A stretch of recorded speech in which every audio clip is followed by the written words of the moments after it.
So ayun mga gulay, sa magandang tanghali. Dito nga pala ako sa aking tanim na siling panigang.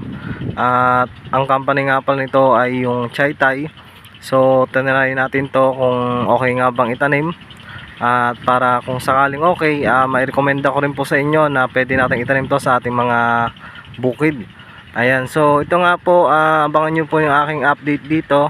At syempre magbibigay din po ako ng konting share sa pag-i-spray at mga laso na gagamitin ko. So sa ngayon wala pa naman akong ginagamit, yung palampong Brudan at yung score. So sa abono naman 1620 pa rin naman ang aking ginagamit, lalo na pagka ganitong maliliit pa nga ang tanim.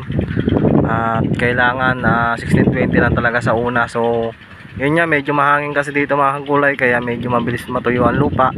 Kaya sinusundan ko na agad siya ng tubig para po hindi maglanta yung aking tanim na